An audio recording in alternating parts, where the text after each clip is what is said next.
estúdio tu vê as pessoas. Aqui tu fica tipo, o que tá acontecendo? E agora? Vou entrar no ar. Sim, com certeza, concordo. Né? Vai travar esse negócio aqui. Deus do livre. Porque trava naquelas posições assim, né?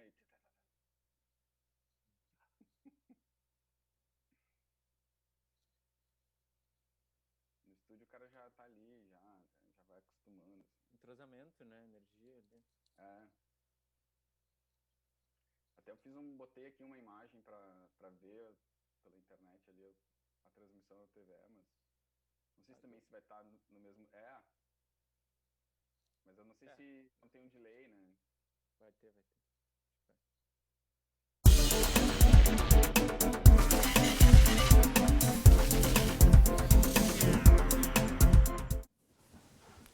Boa tarde! Chegamos a esse terceiro dia de debate da parceria da TVE com o Festival de Cinema de Gramado. Então a gente chegou ao primeiro dia de debate sobre os longas-metragens e hoje com a gente vai estar a Mônica Kanitz, que é a representante da Associação de Críticos de Cinema do Rio Grande do Sul, né? Nós tivemos nos 2 primeiros dias o jornalista Daniel Faix e hoje a Mônica nos acompanha, a Mônica que é programadora também da Cinemateca Paula Amorim, então nossa colega aqui, né? Sim.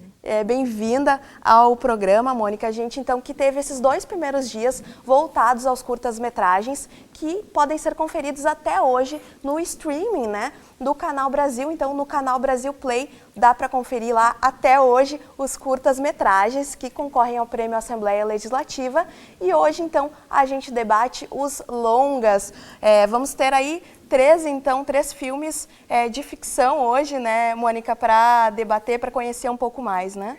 Exatamente, são cinco longas gaúchos que estão concorrendo a esse prêmio de melhor longa gaúcho do Festival de Gramado. São 3 longas de ficção, com os diretores dos quais a gente vai conversar hoje. E amanhã a gente volta aqui para conversar sobre os 2 documentários que também estão concorrendo ao prêmio de melhor longa gaúcho do Festival de Gramado. Lembrando que a gente está acompanhando esse formato multiplataforma aí do festival, né, Mônica? Então, a gente está aqui presencialmente junto com a equipe, o restante da equipe da TVE, né, fazendo essa transmissão aqui do estúdio da TVE e que o pessoal que vai falar dos filmes, né, os diretores, vão falar, então, pela plataforma virtual, vão conversar com a gente aqui na tela, né, esse formato já multiplataforma que a gente acompanha também aqui nos debates na TVE. Então, vamos receber os 3 diretores que conversam com a gente hoje, Mônica. Boa tarde. Tudo bem? Boa tarde, Bruno, Luque, Pedro. Prazer receber vocês aqui. Boa tarde. Boa tarde. E aí, como é que está a expectativa aí para a premiação no sábado? Corações sob controle ou todo mundo mais na expectativa mesmo? Assim, bate o nervosismo, né? Mas acho que só estrear o filme no festival já tá valendo a pena, assim, já tô bem feliz, tá bem bacana. Eu acho que isso é palavras, obviamente. Eu faço minhas palavras do Pedro também, acho que para toda a família que realizou Ultrapassa, só o sonho concretizado de estar no festival já é uma coisa incrível, indescritível pra gente. Sim. E eu também acho que realmente é legal essa visibilidade, né, dos filmes, acima de tudo, assim, as pessoas poderem chegarem aí nas obras, né, e prestigiarem. Então, fico muito feliz. E o mais interessante esse ano, né, como a gente está nesse formato virtual, que os filmes estão no streaming do Canal Brasil, então a gente acredita que está tendo uma acessibilidade muito maior aos filmes, né? Que tem muito mais gente podendo acompanhar os filmes. Mas, pessoal, então vamos começar assim, ó, o que a gente combinou aqui. Eu vou apresentar o filme de cada um de vocês, tá? A gente dá uma introdução e depois a gente volta a conversar um pouco mais. Então vamos começar com o Ten Love, do Bruno de Oliveira. O filme é o seguinte: depois de um assalto nas ruas de Porto Alegre, Jorge e Bruno começam um relacionamento. Eles se casam e depois de um tempo o casamento deles vai ser colocado à prova porque o Bruno é enganado por um tenista misterioso. O filme ele começa assim com esse ar de romance, depois envereda assim por um suspense, a gente fica super aflito com o que vai acontecer e tem um tom meio policialesco também. Bruno, o interessante é que o Bruno, gente, ele é o segundo ano que ele está concorrendo no Festival de Gramado. Ano passado ele estava lá com os Pássaros de Massachusetts, né? O Bruno, além de dirigir os 2 filmes, ele também é o protagonista dos 2 filmes. Mas depois a gente conversa sobre isso, Bruno. Então eu queria primeiro que tu falasse para a gente qual foi o motivo dessa história do Ten Love, assim, o que te moveu a criar essa história, a contar essa história? Tá. Então, o Ten Love, assim, já posso falar? Pode. Eu vi que tava tocando a musiquinha do filme. Tá. O Ten Love é um filme, né, como tu falou, é um segundo longa-metragem, assim, legal tu falou essa coisa da história, assim, o que moveu a contar uma história. Na verdade, eu queria fazer um filme mais narrativo, assim, porque eu tinha feito esse outro longa que ele é narrativo, assim, mas de uma certa forma eu queria fazer algo um pouco mais pegado, assim, em termos de história, né, que fosse uma história mais dinâmica, assim, e que flertasse com diversos gêneros, assim, cinematográficos, vários estilos, assim. O que me moveu, assim, a contar essa história foram várias coisas. Eu e a Jorge, a gente tem um relacionamento, né, na vida real que inspirou várias coisas do filme, principalmente a parte que a gente falou do começo, né, do romance.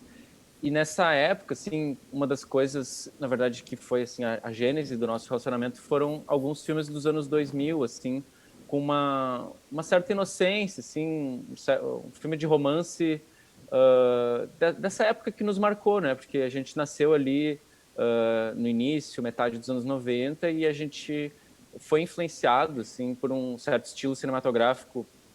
Mas, digamos assim, as primeiras coisas que a gente entrou em contato eram coisas mais comerciais, né?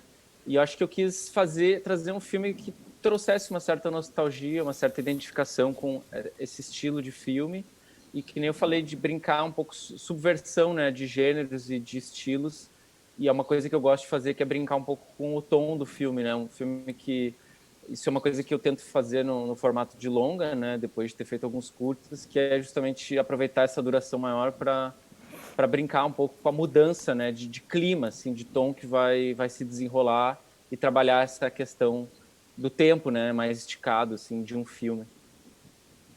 Ok. É mais ou menos por aí. Tá, então agora vamos falar do Trapaça, que é o filme do Luke Schatzman. Falei certo o teu sobrenome? Então, o Trapaça é uma comédia. O Trapaça é uma comédia ali em que vários amigos, numa época de recessão, eles resolvem entrar numa cooperativa para salvar os seus empregos, mas eles acabam levando um golpe e aí eles elaboram um plano para tentar se vingar lá do tio de um dos personagens que sacaneou todo mundo. Então, é uma comédia, né? Tem todos os elementos de comédia, os personagens, uma situação bem típica de comédia. E aí, Luke, queria também que tu falasse, então, né? Por que tu construiu essa história? O Luke tem uma escola de formação de atores, né? A Take 4. Isso. E aí... o filme surgiu dentro da escola, é isso? Então, eu queria que tu contasse um pouquinho assim, como é que surgiu o filme, qual foi a ideia de montar essa comédia. Então, a Take 04 tá, é uma escola de formação de atores para TV, cinema, publicidade, pegando toda essa parte de linguagem de câmera, né? E a gente já tem a escola há 12 anos, né? A escola completou 12 anos agora, dia 11.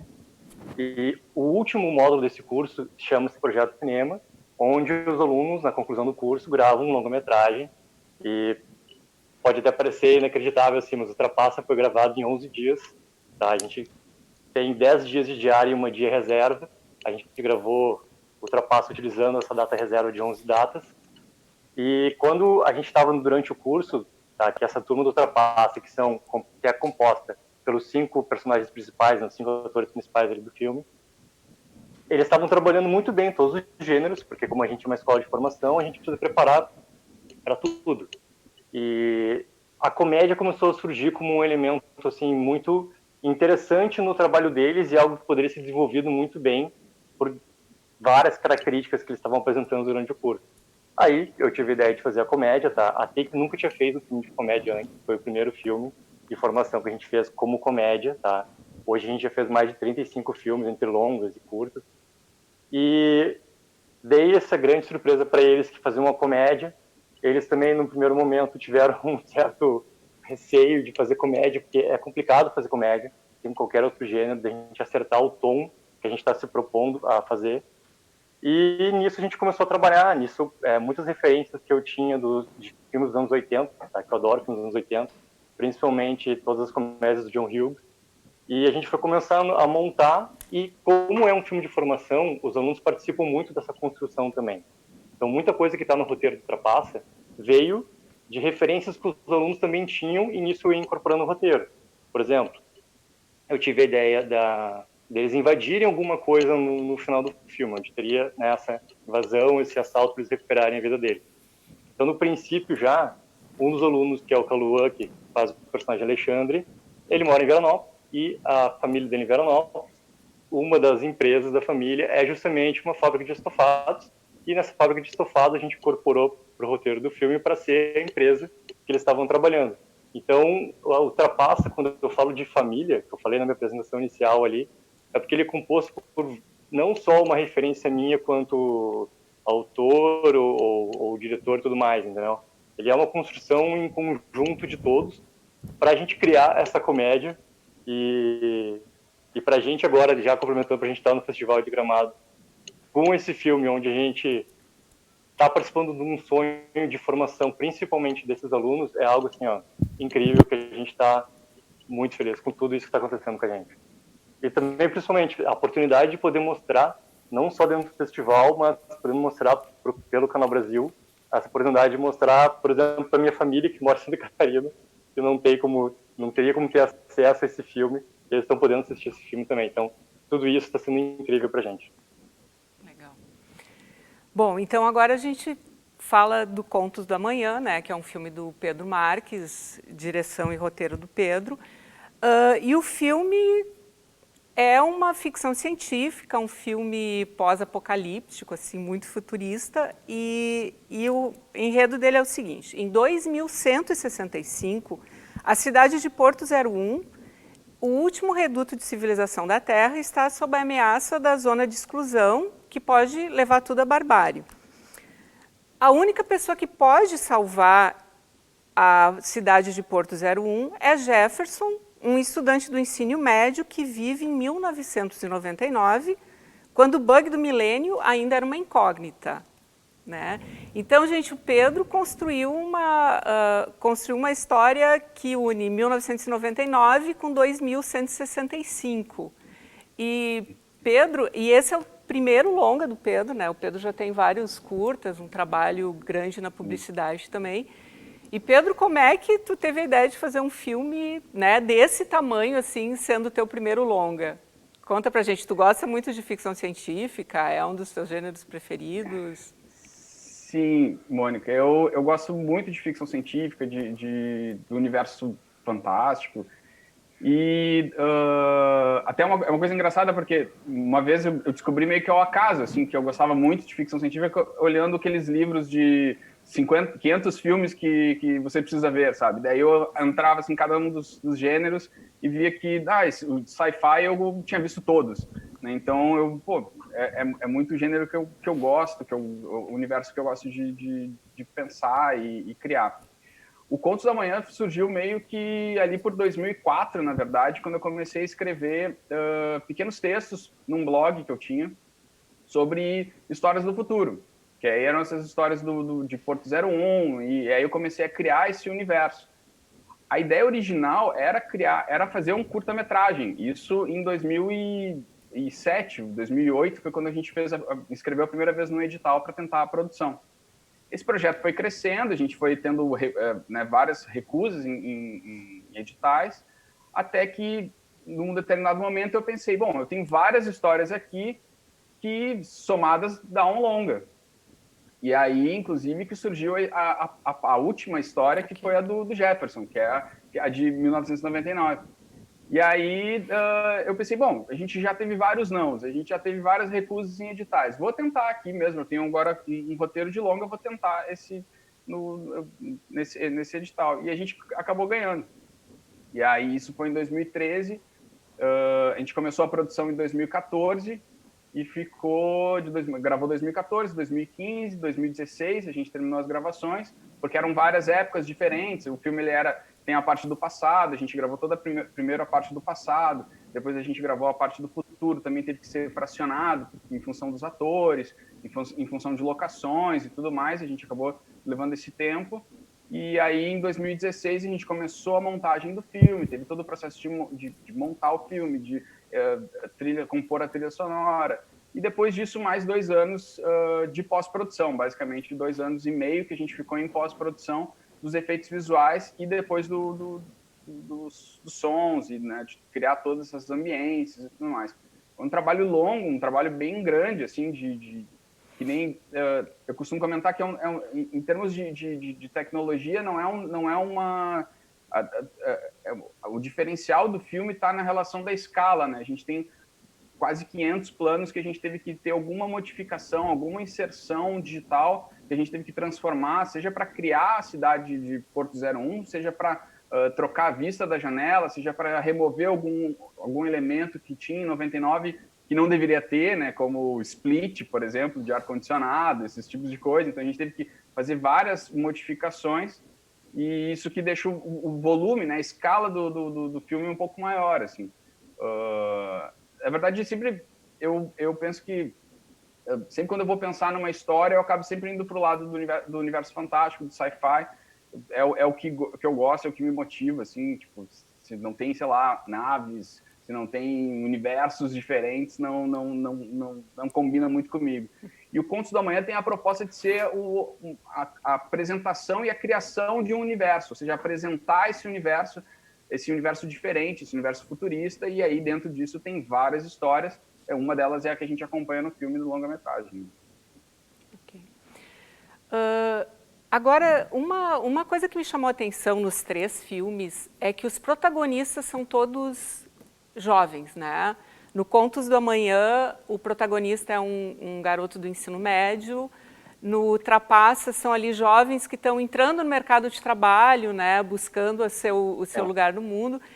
E no Ten Love já é aquele casal que está começando a vida, também enfrentando alguns dilemas no relacionamento, na vida pessoal. E eu gostaria que cada um de vocês falasse um pouco sobre essa construção dos protagonistas, né? Por que por que focar em jovens, né? Não, porque em filme, a não ser no Contos do Amanhã ali que tem a mãe do adolescente que aparece de vez em quando, né? E no Trapaça também tem o tio ali que é o trapaceiro no caso. Assim, mas é muito de relance o personagem mais velho, o personagem do adulto, né? Então, foi uma opção de vocês trabalhar com esse universo de jovens? Isso era assim no começo? Queria que vocês falassem um pouquinho sobre a construção desses protagonistas. Acho que podemos começar pelo Bruno. Perfeito. Pois então, na verdade, esse meu interesse, assim, não é nem narrativas mais jovens, mas faz um tempo já que eu acho que eu me senti mais à vontade, assim, de abordar coisas mais próximas da minha vida, né, no geral. E como eu sou, assim, jovem, né, e o universo que eu faço parte tem esses dilemas, que nem tu falou, sobre um certo começo de uma vida adulta, né, dilemas de trabalho, financeiros, de relacionamento, sim, são questões que me trazem, né, algumas reflexões e que também, ao mesmo tempo, como o meu filme é bastante sim, independente e feito muito com os recursos, assim, ele bebe de elementos autobiográficos, né, mesmo, e recursos que estavam disponíveis, né, como até atores que fazem versões distorcidas deles mesmos, assim. Não. Então acaba que tendo esse foco, né, mais nessa juventude, assim, mas de uns filmes para cá, eu acho que eu abordei mais essa questão, assim, por ter essa proximidade e também um certo, acho que acabam trazendo questões bastante honestas, assim, né? De uma realidade que eu conheço, de que eu consigo, né, entre aspas, ter mais autoridade para falar sobre, para produzir, assim. E também gosto de filmes que trazem uma identificação comigo, né? Tem os filmes do Leonardo Moura Mateus, por exemplo, do Ceará, que bebe, né, desse cinema mais jovem, assim. Os irmãos Safdie, né, Nova York, também tem vários filmes que retratam uma certa realidade também mais próxima deles, e daí conforme eles vão amadurecendo, eles vão buscando outros temas e outras realidades, assim, não é uma coisa que eu vá também perdurar, né, demais, assim, mas acho que são às vezes coisas que a gente quer falar sobre, assim, e um cinema também que tem suas vantagens, assim, em beber dessas fontes, né, em ser produzido efetivamente. Luke, fala dos protagonistas do Trapaça. Bom, no caso do Trapaça, né, como ele é um filme que é formado pela turma que está ali composta no que a gente chama do Projeto Cinema, né, que é o último módulo do curso, esses 5 atores, eles eram essa turma que estava no momento de conclusão, e tirando o Aldo, que ele é um pouquinho mais velho do que os outros 4 protagonistas, todos eles são muito próximos ali, questão de idade. Então, a construção que a gente acaba fazendo dentro da Take, né, a gente precisa construir essas histórias o melhor que encaixe para aquela turma ali que está acontecendo. No caso do Trapaça não foi diferente, né? A gente já teve turmas onde a faixa etária ela muito mais velha, era outro tipo de proposta, outro tipo de construção. No caso do Trapaça, a gente precisava encaixar uma história que aproveitasse muito das características que eles têm e os potenciais que eles têm, que são enormes. Tá? Esses 5 são incríveis, na maneira que eles se entregam, na maneira que eles realizaram toda a construção de personagem e toda a realização durante o filme. E também, eu gosto muito, como a gente ainda está no momento de formação deles, né, dos atores, desafiar eles em alguns pontos. E se desafiar em alguns pontos, ele é variado em situações, assim. Mas sempre, mesmo na comédia, a gente conseguir desafiar o ator em alguma situação que ele vai representar ali. Porque como eles passam muito tempo com a gente durante o curso, né, o curso demora 2 anos e meio, e o último ano desses 2 anos e meio é o projeto de cinema. Então, eu particularmente eu conheço muito bem essa galera, mas muito bem. Então, escrever para eles além de ser um prazer, é algo que eu vou saber tirar muito bem do proveito, tanto do potencial que eles têm e quanto desse desafio que eles têm ali dentro ali.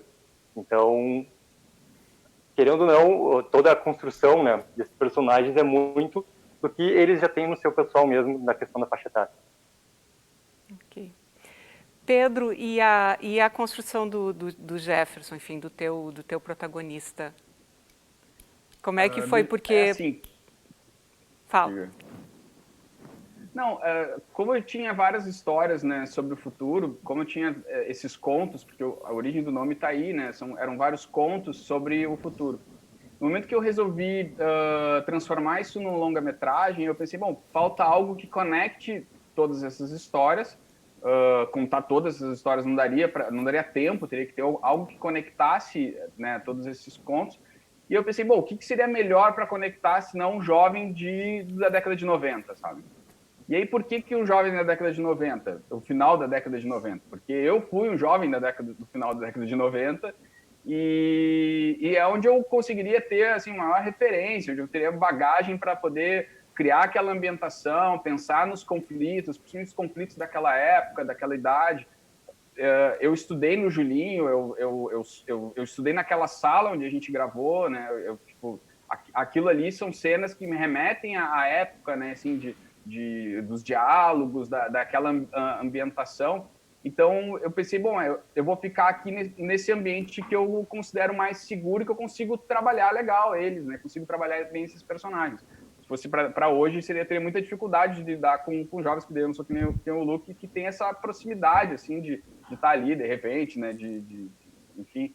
E aí, a construção começou aí, né? Tipo, aí, claro que foi engraçado porque a gente teve que preparar o elenco para a década de 90 e, por exemplo, uma das atrizes, que é a Fernanda, ela estava nascendo em 99, né? Assim, tipo, praticamente, sabe? Então, a gente falava algumas coisas e, nossa, a gente sentia muito tiozão, assim, porque a coisa de girar a fita tape com a caneta, sabe? Coisas que eram muito comuns para nós e para eles já não eram. Então, assim, isso foi legal também, essa troca, né, com o elenco e criar essa ambientação, voltar no passado, né? Porque também tem outra coisa, assim, relativa à arte, por exemplo, a gente acha que é perto, é final da década de 90 e tal, mas os elementos ainda estão por aí, né? Os objetos ainda estão por aí.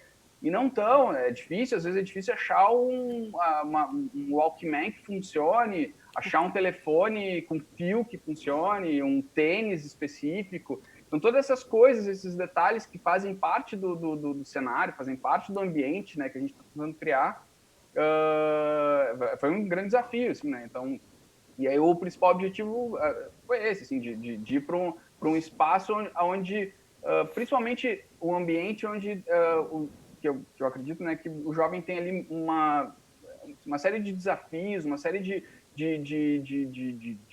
coisas que ele precisa, enfim, superar, crescer, e que eu acho que é mais ou menos nessa época, esse período ali onde vive o Jefferson e a Bia e a Luana, né, e o Jonatas, que faz o quarteto ali, que é o pessoal, né, de 99.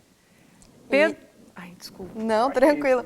Mônica e Pedro, e Luke e Pedro, para vocês darem uma respirada aí e a gente dar sequência no debate. A gente vai acompanhar agora, a gente viu um pouquinho, algumas imagens ali no início, né, da conversa sobre os longas, e agora a gente vai ver um trechinho um pouquinho maior de cada um, né, para ilustrar um pouco essa nossa conversa, e a gente vai começar pelo Ten Love. Vamos acompanhar aí agora, já está aí. Tá bem? Tô muito nervosa. Ele levou teu celular, né? Levou, mas não tem problema. Eu compro outro. Tu tá precisando de alguma coisa? Meu nome é Bruno. Jorge.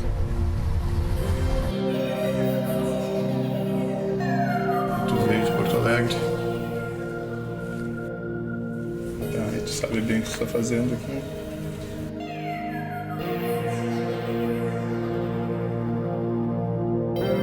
Eu estudei Química, mas eu gosto mesmo de culinária, então eu acabei me inscrevendo naquele programa Masterchef e fiquei no top 5. As coisas aqui são meio assim, Big Brother, né? Meio uma hora tá todo mundo bem, tá tudo legal, e aí de repente chega o paredão, alguém tem que ir, alguém tem que sair.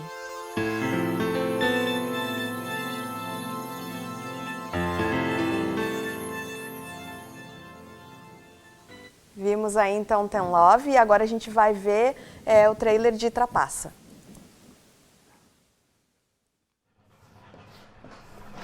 Atenção! Atenção, meus queridos funcionários. Eu peço um minuto da atenção de todos.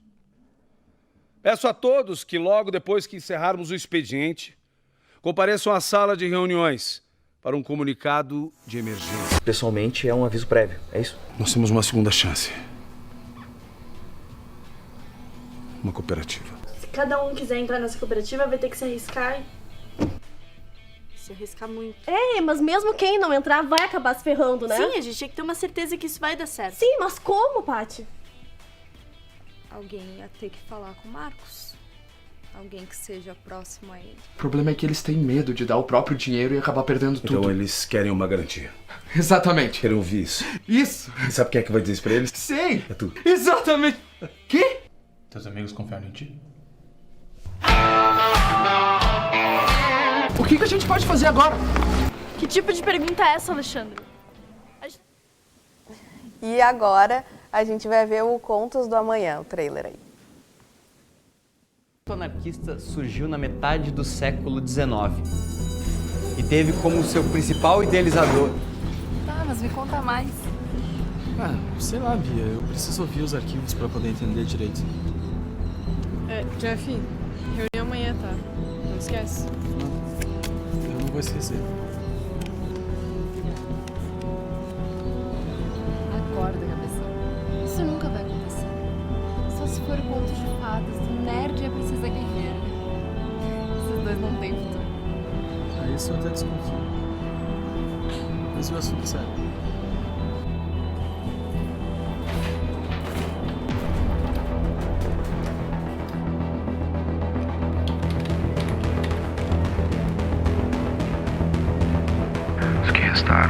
precisaram conviver com oceanos elevados, zonas radioativas, chuvas ácidas.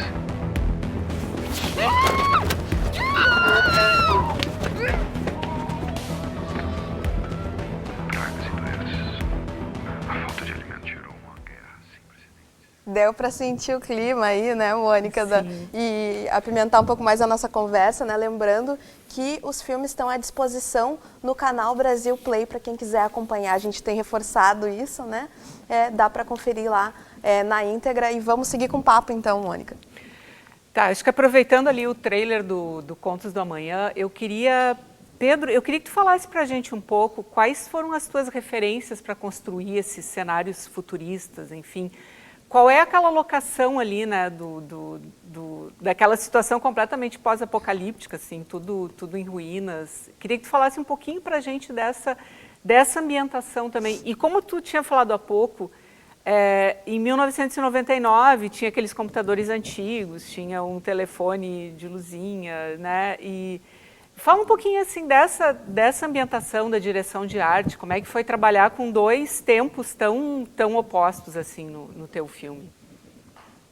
Isso foi um grande desafio, assim, até porque a ideia era que o futuro tivesse uma caracterização, uma estilização bem evidente, que tu percebesse que aquilo ali não era desse mundo, que era um outro mundo, que inicialmente ali, né, a gente está falando do que ele está visualizando e tudo mais. E a locação que aparece do pós-apocalipse fica em Canela, nas ruínas do cassino. É uma locação que era um cassino, a construção de um cassino que nunca foi terminado, ficou as ruínas e tem vegetação, né? Então ali é uma das locações principais que a gente usou para a parte pós-apocalíptica, né? Em termos de referência, assim, Matrix, Cidade das Sombras, daria para dizer, falando de filmes, né? Ghost in the Shell, Akira, principalmente na questão do visual, de todas esses ambientes, né? E a dificuldade, assim, principalmente também de encontrar esses objetos, que foi algo bem inusitado, assim. Os computadores, né, o telefone, o Walkman, até mesmo os CDs, aqueles de internet grátis, né, que a gente, enfim, recebia, tinha uns montes, né. Isso foi bem interessante. O disquete, né, que é algo que a gente nem lembra mais que existe, assim, quando ele traz o disquete, é muito interessante. E todas aquelas telas a gente teve que criar no computador, porque inicialmente eu queria que tivesse um computador rodando, né, os programas da época, mas eu não consegui fazer funcionar. Aí eu tive que colocar uma tela verde e substituir na pós-produção, por exemplo. E toda essa ambientação, a criação dos efeitos, a criação dos cenários, isso foi muito trabalhoso, porque assim, é um pouco ousado a gente pensar num filme de ficção científica em Porto Alegre, né? Porque, enfim, não tem. Acho que é o primeiro, né, que, enfim, abre esse caminho, essas possibilidades. Isso foi muito trabalhoso? Tu teve que buscar alguma ajuda fora daqui? Ou vocês conseguiram fazer tudo aqui? Como é que foi o processo? A gente conseguiu fazer... Isso foi muito trabalhoso mesmo. Isso levou, assim, praticamente 3 anos. Né? Deu uns 2 anos e meio, mais ou menos. E a gente trabalhou com uma equipe muito pequena. Como eu trabalho com pós-produção, como eu faço supervisão de pós-produção, de supervisão de efeitos visuais, composição de efeitos visuais, eu montei uma equipe que eu já estou acostumado a trabalhar e a gente finalizou o filme, né? Fez todos os efeitos e todas essas ambientações. Mas a nossa equipe tem 5, 6 pessoas que para fazer todo o filme. Alguns entraram e fizeram algumas coisas e outros, né, tipo, ficaram um pouco mais de tempo. Mas é uma equipe pequena e demandou bastante trabalho, assim, bastante trabalho mesmo. Como eu comentei antes, eram quase 500 planos de efeitos visuais, né? É bastante coisa, assim. Para a média nacional, inclusive, é bem diferente. Enfim, mas alguém tem que começar, né? Bruno, agora... Maravilha. É o que eu pensei. Alguém tem que fazer esse filme. Bruno, agora voltando para o Tem Love, eu queria saber, eu tenho duas curiosidades. Aquela cena de abertura do filme ali, rodada no Oswaldo Aranha, eu queria saber como é que foi fazer aquela cena, né? Se, enfim, quanto trabalho deu aquilo, quanto vocês tiveram que ter vários cuidados ali, pensar em toda aquela sequência. E outra, quanto do Bruno do filme é tu? Porque eu estou vendo ali atrás essa estante, é a do filme, né? Os filmes pelos quais ele é apaixonado, imagino que estejam todos ali naquela prateleira também. Então, fala pra gente. Perfeito. Bom, a cena na Oswaldo Aranha, né, foi inspirada na abertura do Closer, né? Acho que uma referência um pouco escancarada, assim. Sim. Que é um filme de 2004, né? Que fez relativo sucesso, assim, no Brasil e no mundo. Foi uma das inspirações, assim, porque pensei...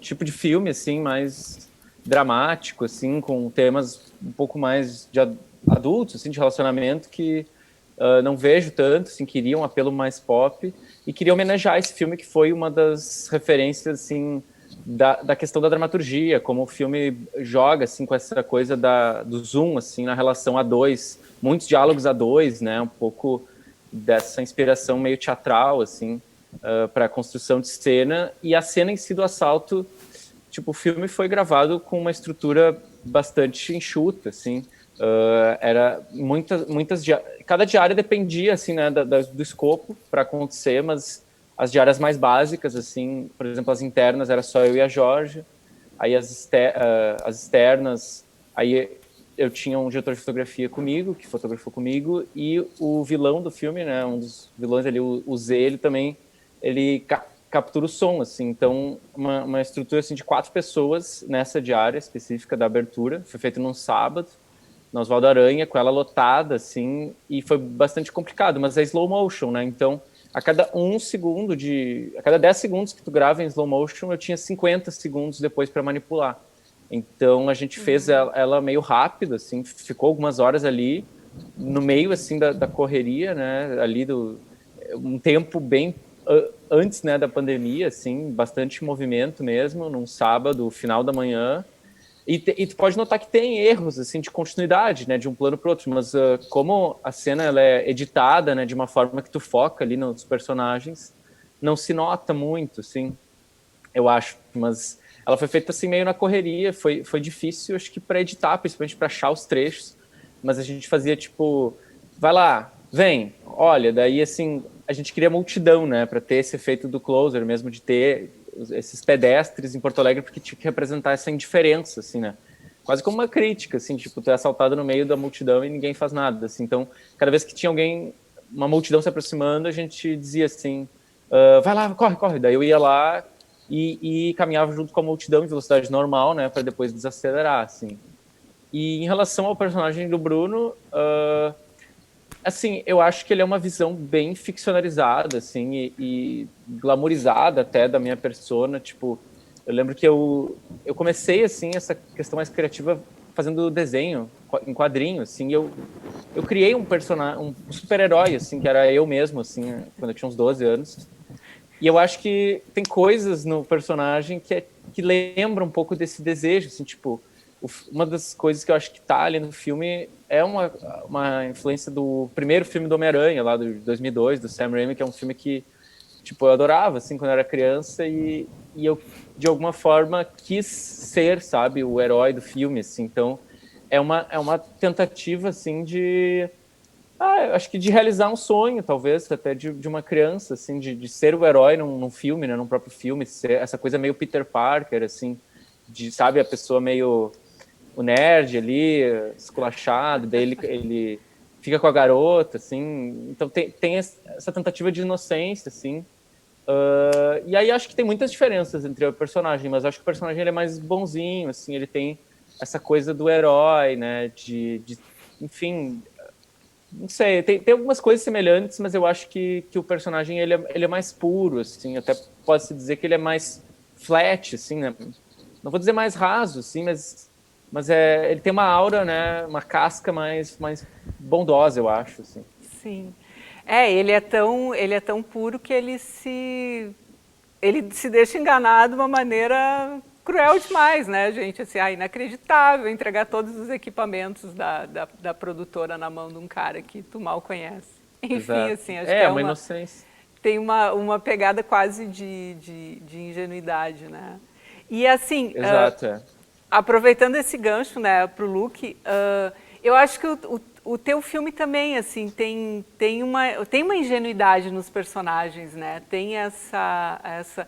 Porque eles também, os coitados ali, eles caem numa roubada e aí ficam tentando resolver as coisas e eu acho que é uma situação bem típica da comédia, né? Que ele vai e volta e a gente tenta resolver de um jeito e vai para cá. E eu acho bem interessante. E isso, para mim, ganha fica maior em função de ser numa cidade pequena, né? Foi também essa uma opção de tu filmar numa cidade pequena para ter esse caráter um pouco mais ingênuo dos personagens, da história como um todo? Isso. Quando a gente começou a montar o projeto, né, do Ultrapassa, quando a gente começou a estipular toda a questão de roteiro, e daí já teve a facilidade de um dos atores, né, que é o Calua, ter a família com a fábrica de estofados lá em Veranópolis, a gente já tinha realizado um projeto de cinema em Veranópolis, então a gente já conhecia muito bem a cidade, a gente já conhecia muito bem pontos característicos que a gente já podia filmar, que ia nos dar um valor incrível. E a gente decidiu levar tudo isso para lá e decidiu, sim, trabalhar junto com essa ingenuidade, né? Porque algumas coisas, claro, né, por ser comédia, a gente precisou colocar para os personagens para que aquelas situações também funcionassem, né? Porque tem coisas ali que eu não vou dar spoiler do próprio filme, né? Mas tem coisas ali que acontecem que, numa situação provavelmente real, os personagens se dariam conta porque eles são 5, né? Ou se uma pessoa deixa passar, mas eles são 5. Então, essa ingenuidade faz muito parte também deles e muita questão da maneira como isso tudo funciona naquele grupo que trabalha nessa cidade, que trabalha naquela fábrica, que tem uma certa rotina, e de como as coisas são mais simples, né? Quando as coisas são em cidades assim, onde todo mundo se conhece ali basicamente, né? Certo. Agora uma pergunta assim para vocês três, né, que eu acho que ficou visível nas produções. É possível fazer filme com pouco dinheiro, assim, com baixo orçamento, né? Eu acho que o Bruno e o Luke assim tem quase me lembro os filmes independentes, né? Eu acho que o Pedro tem uma produção um pouco maior, assim, mais elaborada, mas o Bruno e o Luke são os filmes ali. Tá acontecendo no dia a dia, né? Aproveita a estante da sua casa, a sua sala e vamos contar a nossa história e vamos trabalhar. Então, o que vocês pensam sobre isso, né? De fazer filme de baixo orçamento, de fazer filme com poucos recursos? Vale a pena contar a história assim ou precisa de um orçamento milionário? Acho que de repente o Bruno pode começar a responder. Bom, assim, que nem eu comentei, os meus filmes são muito pensados, assim, a história é pensada com o que tem disponível, assim, sabe? Então, essa é uma das coisas que eu acabei desenvolvendo e o Newton Love, especificamente, eu queria meio que, assim, testar, né, quais seriam os limites, assim, de um cinema de baixo orçamento, mas que tivesse que parecesse ser mais blockbuster, assim, eu acreditava que isso estaria muito na linguagem, assim, sabe? Na execução mas eu acho que do ponto de vista de execução técnica técnica, estética, conseguir trazer esses elementos de não parecer um filme tão barato, assim, eu acho que eu não sei dizer se o resultado foi bem sucedido ou não, mas essa era uma das minhas motivações, assim, de justamente testar, assim, esses limites, o que dá a cara, de fato, para um filme independente, para um filme barato. Né? Uma das coisas que eu descobri é que vale muito a pena tu investir assim, tempo, né, em alguns processos, tipo a pós-produção, correção de cor, né? Quero agradecer o Jonas Costa, que foi o colorista do filme, que deu um up assim, na imagem, né? Que é um processo primordial, assim. Mas eu acho que dá sim para fazer filmes de baixo orçamento, né? A gente tem que se adequar, assim, de uma certa forma, à realidade, né, do Brasil, assim, de pensar formas de fazer cinema, de continuar fazendo cinema, né, de democratizar o fazer cinema, essas umas vantagens do cinema digital, assim, né? Hoje tu poder fazer uma coisa sem película, né? Fazer uma câmera digital, usar um notebook para montar o filme. Mas eu acho que também a gente tem que pensar quais são os ônus, né? De fazer isso, tipo os estresses, a dor de cabeça. Nesse caso do Ten Love eu acumulei várias funções, assim, e eu editei o filme, então isso foi bastante trabalhoso, assim.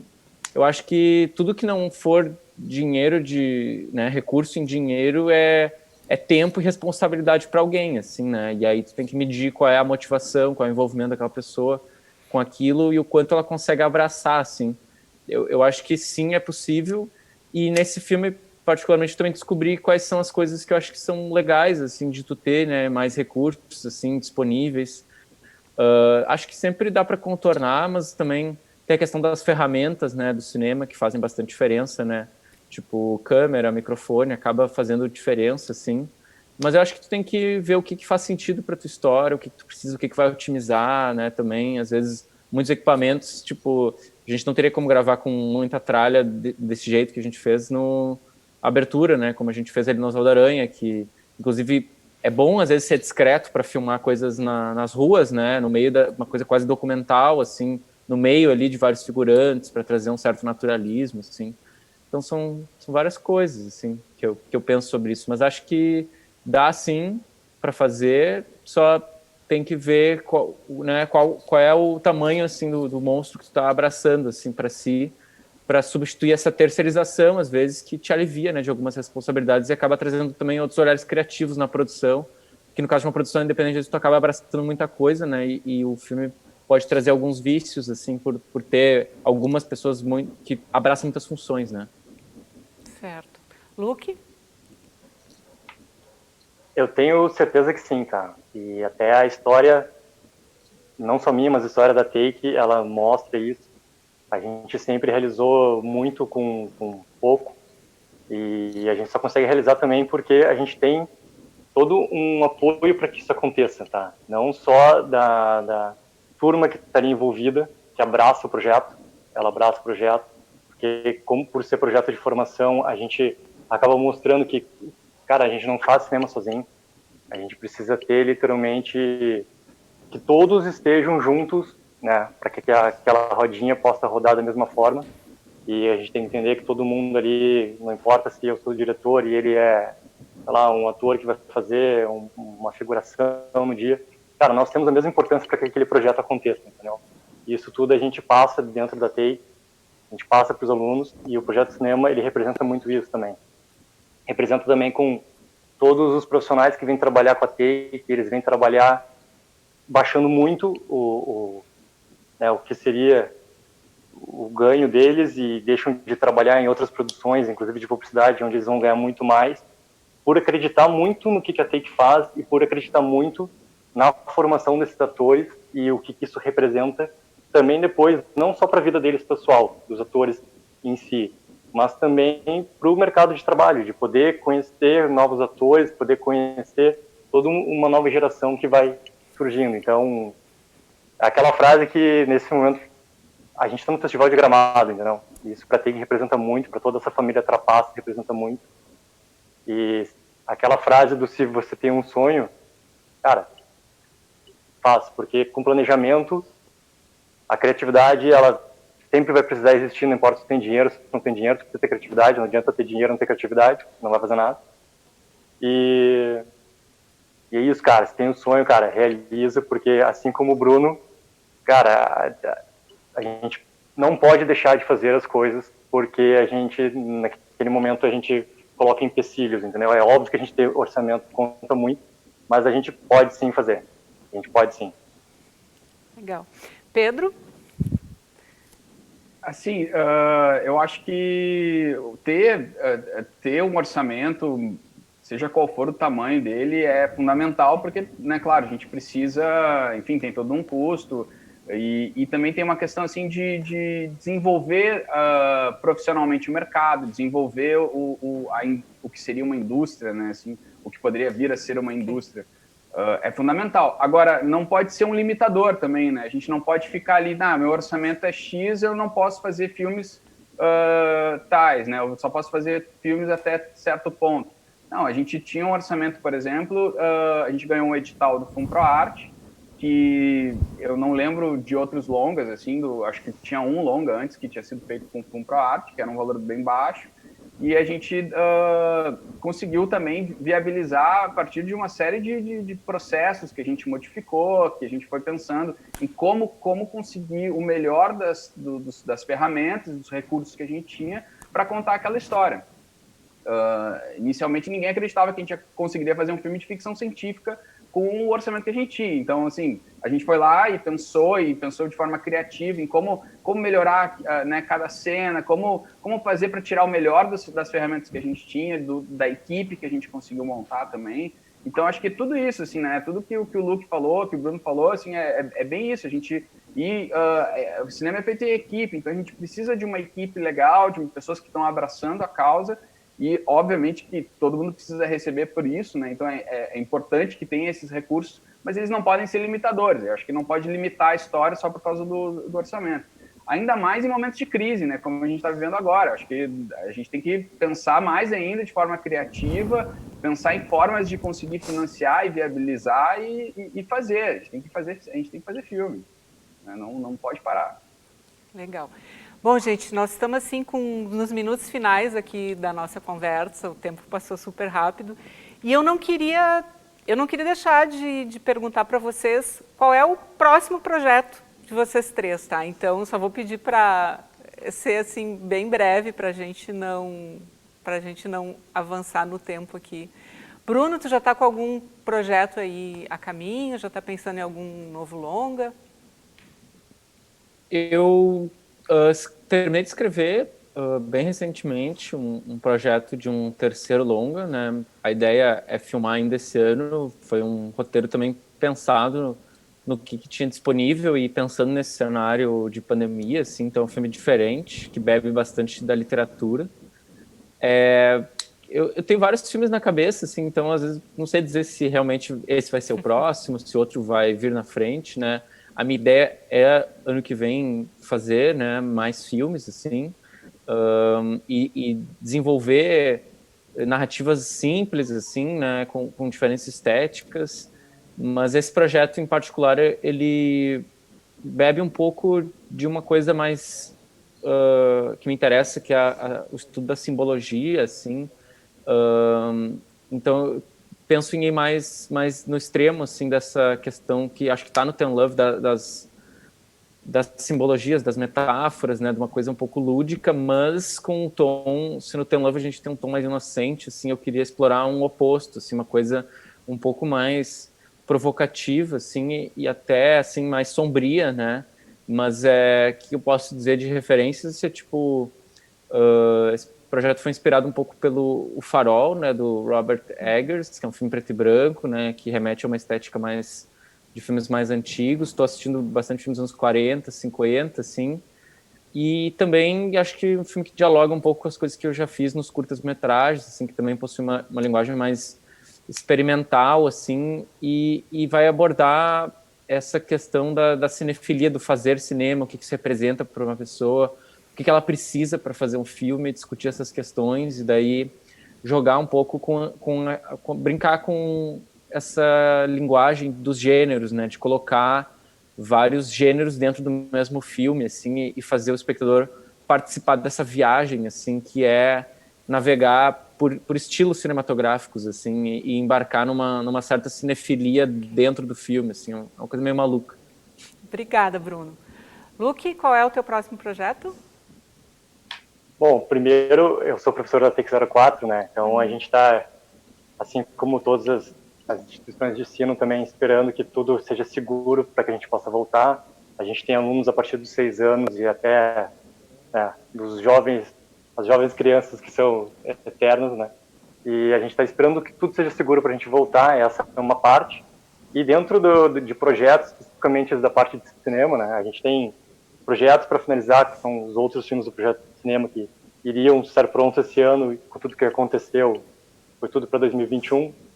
E, além disso, escrevendo muita coisa, editando muita coisa, porque a gente produz muito conteúdo na Take, né? E sempre com o intuito maior de mostrar os alunos para esse mercado de trabalho, para poder mostrar cada vez mais o trabalho dessa galera que está se formando, que está estudando, que está com aquela vontade incrível de, cara, fazer publicidade, fazer cinema, fazer televisão, de abraçar o que for pela frente. Então, a gente está preparando bastante novidade, né, para quando a gente poder de novo voltar para aquilo que a gente chama de vida normal e com segurança, porque sem segurança não tem como a gente voltar para nada, é impossível. Maravilha, obrigada, Luke. Pedro, para encerrar, e o teu próximo projeto? Vou tentar ser rápido aqui e não esquecer nenhum nome, tá? Mas aqui na Bactéria Filmes a gente tem vários projetos já em andamento na esteira. A gente tem 2 longas em animação, que chama Jardim da Rua 13 e De Volta Jardim da Rua 13, com a direção da Daniela Israel. A gente tem também uma série de TV animada também, que é Histórias Atrás da Porta, que a gente está em pré-produção. Tem mais um longa-metragem também de ficção científica, que daí mais à frente eu posso falar os nomes, e tem mais outros filmes acontecendo também que a gente está aí em seguida trabalhando. Então tem bastante coisa aí para acontecer nos próximos anos. Maravilha, gente. Muito obrigada e boa sorte para vocês lá no sábado, na disputa pelo Kikito de melhor longa gaúcho. E quem gostou... Beleza, obrigado. Obrigada, gente. Muito obrigado. Quem gostou do nosso papo aí Obrigado. sabe que amanhã a gente volta a conversar, né? Vamos estar aqui novamente, eu e a Mônica Canitz, para mais um debate sobre os longas-metragens que estão disputando aí nessa mostra gaúcha do Festival de Cinema de Gramado. Então a gente volta às 5 da tarde para fechar, né, esse debate que começou lá no domingo, para acompanhar, a gente lembra, né, para acompanhar esses longas, eles estão à disposição no canal Brasil Play, e os curtas que a gente debateu no domingo e na segunda estão disponíveis somente até hoje. Então hoje é o último dia para conferir os longas, até amanhã ainda dá para conferir. Voltamos amanhã então, né, Mônica? A gente volta a se encontrar aqui. Com certeza. Amanhã estamos aqui de novo. Até lá.